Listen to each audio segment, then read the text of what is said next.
Comenzamos una nueva edición de Café Financiero con toda la información necesaria para cuidar tu dinero.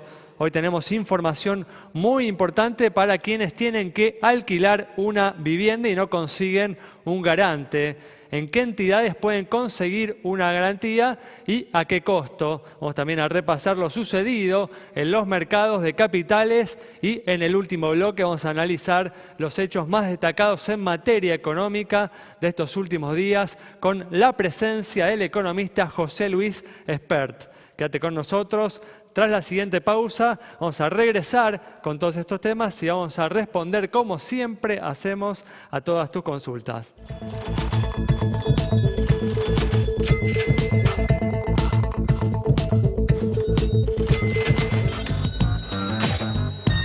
Bueno, ya estamos aquí con Santiago Chelala, con Yamila Escala, regresada de sus vacaciones. Y también nos está acompañando Gustavo Bonefa para repasar lo sucedido en los mercados de capitales. ¿Qué tal? ¿Cómo andan? Muy bien, ¿cómo les va? Bueno, gracias Yami, bienvenida. Bueno, gracias por venir. Muy contenta de estar acá, como siempre. Bueno, dale, vamos a arrancar, como siempre, con toda la información que tenemos para hoy. Vamos a comenzar hablando de lo sucedido a nivel económico. Y esta semana el gobierno argentino acordó con su par norteamericano avanzar en el intercambio de información fiscal. Santi, un intento de las autoridades de aumentar los incentivos para los contribuyentes para sumarse, ¿no?, al blanqueo de capitales que está en curso, habida cuenta, ¿no?, de que muchos de ellos tienen su dinero no declarado precisamente en Estados Unidos, ¿no? Sí, Ale, fue una visita relámpago que hizo el secretario del Tesoro de Estados Unidos a la Argentina esta semana. Hace más de una década que no venía lo que es el ministro de Economía o el equivalente al ministro de Economía de la primer potencia económica mundial a la Argentina, y el anuncio tuvo que ver con esto, ¿no?, con una decisión de los Estados Unidos de contribuir o ayudar al gobierno argentino en el blanqueo de capitales. No va a haber intercambio de información inmediata con los Estados Unidos. Recordemos que los Estados Unidos quedó al margen de lo que fue un acuerdo con algunos países de la OCDE, de los países más desarrollados del mundo, por intercambio de información. Estados Unidos quedó afuera, pero sí lo que van a hacer los bancos de Estados Unidos es enviarle cartas a sus clientes argentinos, diciéndoles acerca del blanqueo, diciéndoles justamente, invitándolos a adherirse a este sinceramiento fiscal, que recordemos, no implica que tienen que regresar los fondos. Uno tiene que, justamente declararlos. Pueden permanecer en Estados Unidos en este caso y a partir de ese momento, pagar la renta correspondiente. Pero esto también es muy importante decirlo, que no es un intercambio automático y de vista sábana, digamos, de toda la gente. Y también, además de los bancos, tiene un factor muy específico en las propiedades. Justamente la FIP anunció que se detectaron más de 2.000 propiedades en Estados Unidos y Uruguay, a cuyos dueños o propietarios ya les van a estar llegando también las cartas de inducción para invitarlos a sumarse al blanqueo. De todas formas, también hubo un compromiso por realizar, ¿no?, reuniones, visitas de funcionarios argentinos a los Estados Unidos para avanzar justamente en este nuevo marco regulatorio, ¿no?, que permitiría a la Argentina pedir esa información, ¿no? Así es, se espera también para los próximos días el envío de una misión argentina a los Estados Unidos, más que nada para aceitar los mecanismos y para que la información sea más rápida cuando lo pide algún organismo público de la Argentina, ya sea la FIP o también la UIF, la unidad que controla fraudes financieros, y por supuesto también la justicia. Muy bien, veremos cómo avanza este tema. Ahora vamos a brindar información muy importante para todas aquellas personas que tienen que alquilar una vivienda pero no consiguen un garante. ¿En qué entidades podés conseguir esta garantía y a qué costo?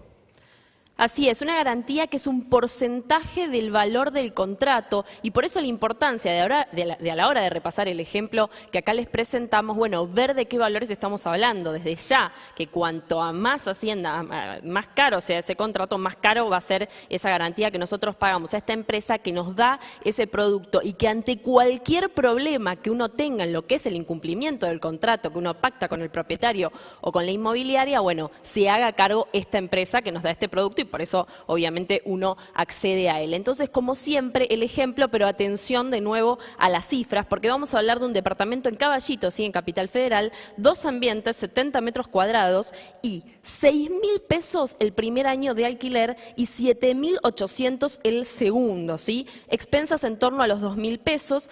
En todos los casos, atención, porque se exigen ingresos demostrables, ¿sí? Y por otro lado, el seguro de caución, que es este obviamente, está supeditado a la aceptación del propietario. Uno tiene que informarle al propietario que esta va a ser la forma en que va a estar garantizada, ¿sí? Su estadía en este lugar.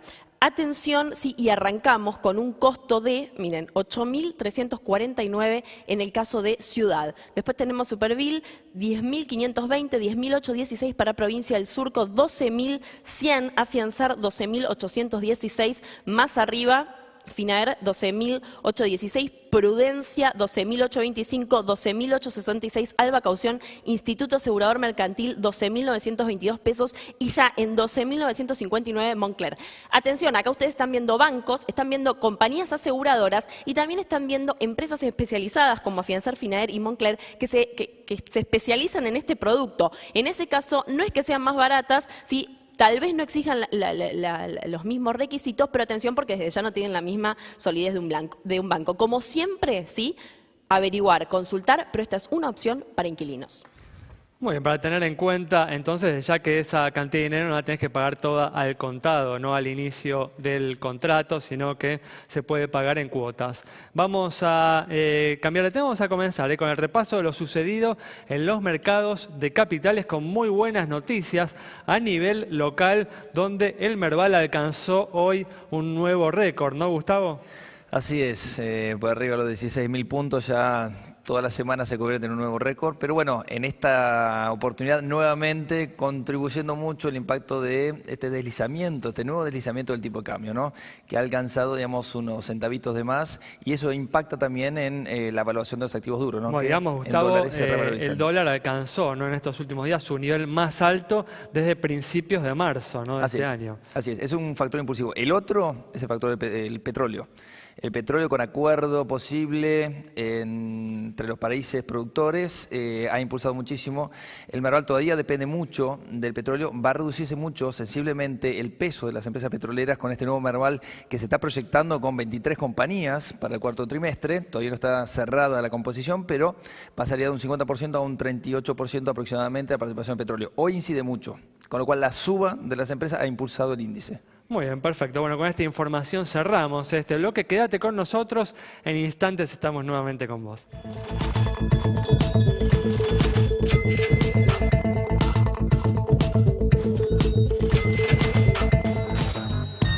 Bueno, estamos de regreso y comenzando este bloque vamos a hacer como siempre. Te vamos a responder una consulta sobre la situación de las entidades bancarias con información adicional sobre el mercado bancario.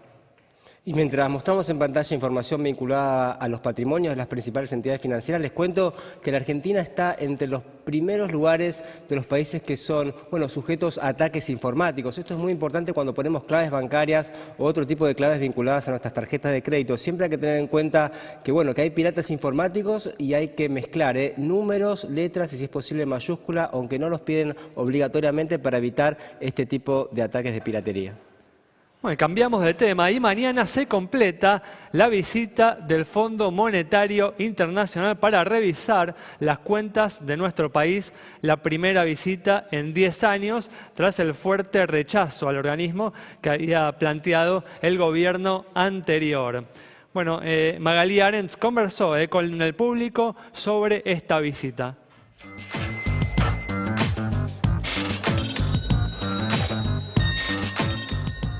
Café Financiero salió a las calles y le preguntó al público en general qué opina sobre el restablecimiento de las relaciones del gobierno con el FMI y si considera que esto es una buena o una mala señal de cara al futuro de la economía. ¿Qué opina de la visita del FMI después de 10 años al país?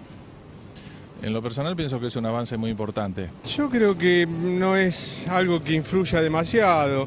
Bueno, me parece correcto que venga, a quien venga, si tenemos las cuentas, la casa en orden y las cuentas en orden, no tienen por qué preocuparnos que venga quien venga. ¿Considera que el gobierno anterior hizo bien en rechazar que el Fondo Monetario intervenga en el control de la economía? No, creo que estuvo mal, por eso estuvimos aislados años y años del mundo. ¿Le preocupa que el gobierno actual tenga algún tipo de semejanza con lo que fue la década del 90? No creo que la tenga. Me preocuparía, sí, pero no creo que la tenga. Yo creo que no se pueden hacer las cosas como se hicieron en la década del 90 y si lo hicieran igual estarían muy mal. Si aprendimos algo de la historia, seguro que no tengo por qué temer. Eso es, yo lo he vivido también al anterior gobierno. Pasé con mis 60 ya casi, pasé muchos gobiernos y no, yo espero que no.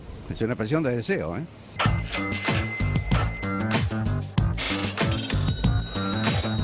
Hablamos la semana pasada lo injustificable, ¿no? De la postura del gobierno anterior en relación al organismo.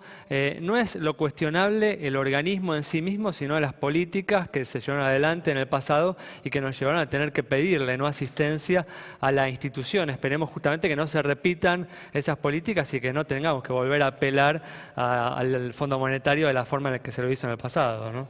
Sí, Ale, y también recordar que este Fondo Monetario es muy diferente al de la década del 90, que ha perdido gran parte de su reputación con la crisis del 2008-2009, con los programas de ajuste hechos en Grecia, en España y también con la crisis argentina. La crisis argentina le ha costado también mucho al Fondo Monetario en términos de reputación porque era hasta la crisis argentina uno de sus mejores alumnos. Definitivamente, tal cual, ha perdido, ¿no?, el protagonismo que tenía justamente en el siglo anterior. Bueno, vamos a continuar ahora repasando lo sucedido en los mercados de capitales y vamos a hablar, ¿no?, de el evento importante de esta semana, un evento importante esta semana que ha sido el debate presidencial en Estados Unidos con nuevos lineamientos de lo que podría suceder en materia económica con una victoria del candidato Donald Trump.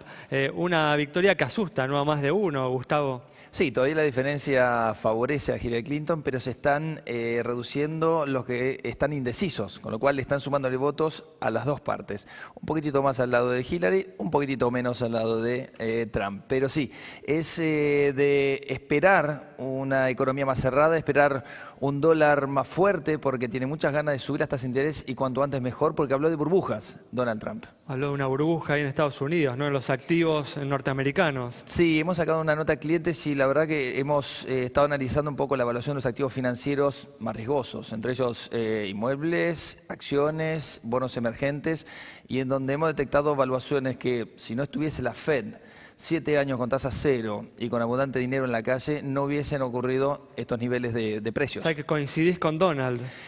Sí, no, parcialmente, porque nada hace pensar que vaya a cambiar abruptamente la política de los bancos centrales en general, porque no estamos hablando de la Reserva Federal nada más. Acuérdate que el Banco de Japón, tal cual, el Banco Central Europeo, el Banco de Inglaterra están inyectando más dinero que antes y lo van a seguir haciendo en la economía mundial. Pero bueno, con lo que decís, Gustavo, entendemos por qué Mauricio Macri se inclina, ¿no?, por una victoria de Hillary Clinton, una victoria de Donald Trump, podría tener un efecto negativo importante para la economía argentina. Bueno, para cerrar este bloque, vamos a responder una última consulta sobre la situación de una compañía de seguros y te vamos a brindar información adicional como siempre hacemos. Así es, bueno, mientras te mostramos los números en pantalla que vos nos preguntaste, te cuento, si te llevan el auto ya rige el aumento en el acarreo, en la grúa en la Ciudad de Buenos Aires 7.50, estaba 580, 7.50 ahora, y otro aumento en Puerta de 4 a 8 pasa el parquímetro, sí, la hora ahí para estacionar. Como siempre, ¿cómo es? @Café Financiero en Twitter, en Facebook también nos encuentran como Café Financiero, nos escriben y les respondemos. Bueno, cerramos así este bloque. Quédate con nosotros. Al regreso vamos a estar conversando con el economista José Luis Espert.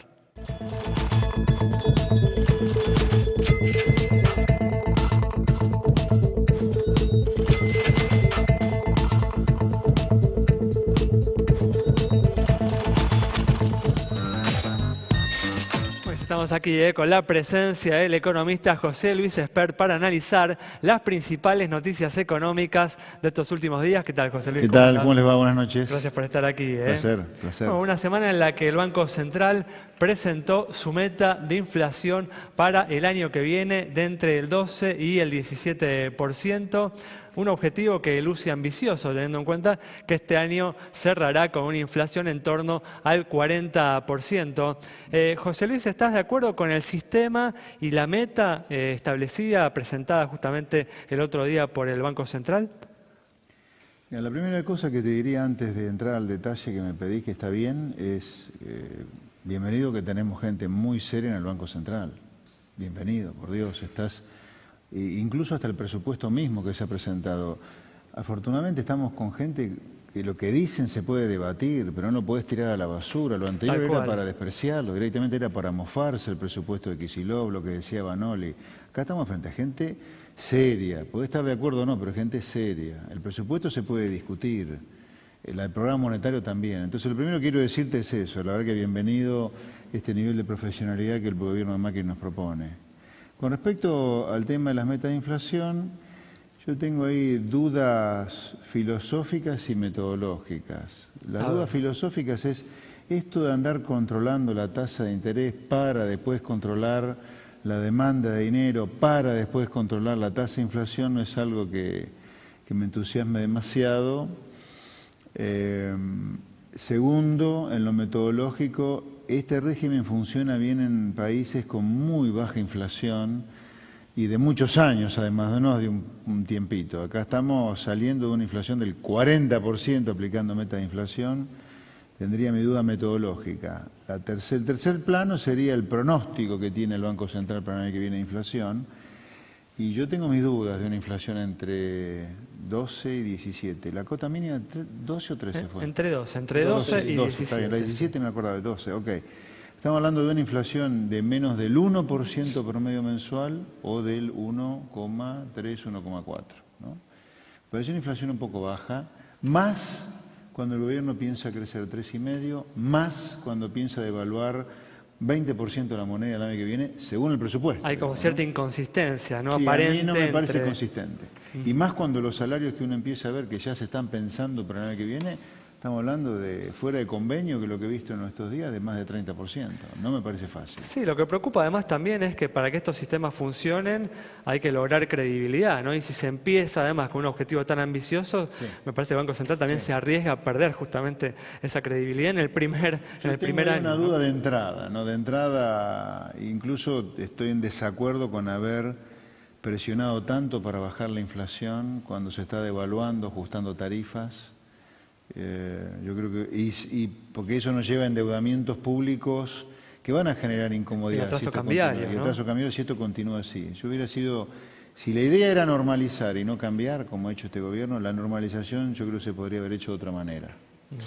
¿Te referís a una inflación más alta este año, menor endeudamiento y comenzar a bajarla el año próximo? ¿Te preocupa? Cuando se bajara el déficit. El déficit fiscal de Cambiemos en 2016, primer año, y en el segundo año que está en el presupuesto, incluyendo provincias, pero son los números que están en el presupuesto, oficiales de ellos, son mayores a los déficits fiscales de Cristina Kirchner. Que ya eran altos. Que ya eran altos. Así que yo, sin baja de déficit, me parece que está mal poner tanto énfasis en la baja de la tasa de inflación porque te vas a ir a endeudamientos que te van a atrasar el tipo de cambio peligrosamente y a un nivel de endeudamiento alto. O sea, el argumento de algunos funcionarios de Hacienda de como tenemos deuda pública baja, vamos a endeudarnos, es ridículo.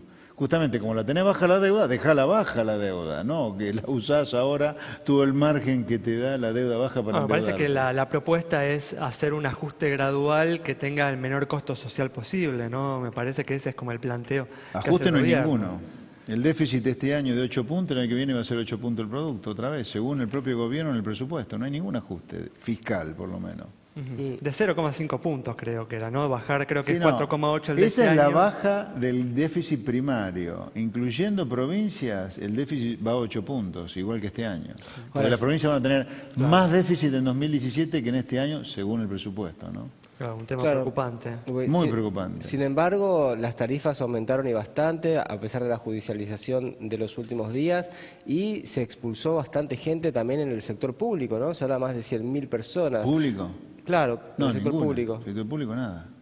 ¿Cómo? Si Bueno, los primeros meses el gobierno de Macri anunció que había sacado más de 100.000 personas, las cuales decía la mitad eran ñoquis. Ayer se publicaron los datos oficiales del Ministerio de Trabajo y Empleo Público, el empleo público no cayó nada. Nada. El empleo privado sí ha caído. Y esta sensación de la gente de que efectivamente hubo un ajuste durante estos 6 meses, ¿a qué lo atribuís? Si efectivamente el déficit fiscal no bajó. A ver, no hubo un ajuste fiscal de ningún tipo, pero vos tuviste una devaluación en términos reales muy fuerte al inicio del programa que provocó una caída del salario real muy fuerte y eso te llevó a la recesión. Además de que ha habido una caída fuerte de la construcción por el parate que hubo en la obra pública inicial para ver dónde estaba la corrupción y dónde no había corrupción. Esas son las dos causas principales de la recesión, además algo el ajuste de tarifas. Pero la recesión es por eso, no es por el ajuste fiscal. Muy bien. En los últimos días se registró, ¿no? Una interrupción, se registró un aumento, un salto, ¿no? En el dólar que ubicó, ¿no? A la moneda norteamericana en su nivel más alto desde principios de marzo y aparentemente reaccionando a esto, el Banco Central interrumpió, ¿no? La baja de tasas que llevaba ya 8 semanas consecutivas. ¿Qué esperás que suceda, ¿no? Con las tasas de interés, con el costo del financiamiento en las próximas semanas? Me da la sensación que el costo de financiamiento va para abajo, porque vamos, a ver, la inflación más allá del número de agosto, que es muy particular, va a estacionarse ahí en 1,5, 1, algunos meses también. Así que creo que una vez que la inflación persista en esos niveles un par de meses, algo va a bajar al costo financiero. Pero cuidado que hay que ver, insisto, la negociación salarial pensando en el que viene y a dónde quiere poner el gobierno el dólar. A mí me parece importantísimo eso, porque si la evaluación es del 20%, no va a ser fácil poner la inflación en 12, 17 y las tasas de interés también entonces, ¿no? Así que cuidado que podemos experimentar una baja en la tasa de interés que después no se sostenga tanto.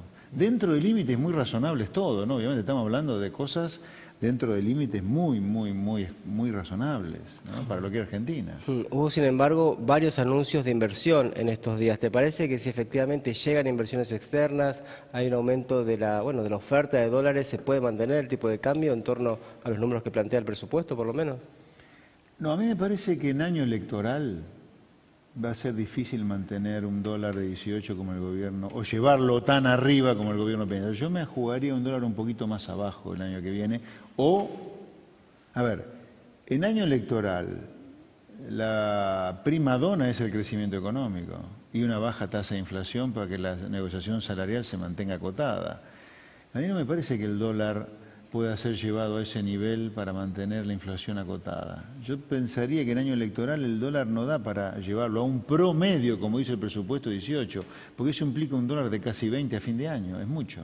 Sí, porque no van a arrancar enero con 18, ¿no? Sí, no, tal cual. Hemos comentado acá también. Sí, a mí me parece que vamos a ir a una economía que a lo mejor crece 3,5, pero una inflación que creo que va a estar más alta que 12, 17, arriba de 20, y un dólar que va a estar abajo de promedio 18 el año que viene. Esa es mi sensación. Con un proceso de atraso cambiario que se acentuaría justamente a lo largo del 2017, Argentina, ¿no? Pasó el dólar oficial de 9,70 a 15 y a partir de ahí hemos arrancado otra vez un proceso de atraso cambiario, eso no hay duda. ¿Crees de todas formas que ese objetivo o esa proyección de crecimiento del 3% para el año que viene es alcanzable? Sí. A pesar ¿no? de las últimas cifras que tuvimos en estos últimos días. Es un número que puede ocurrir, no es descabellado.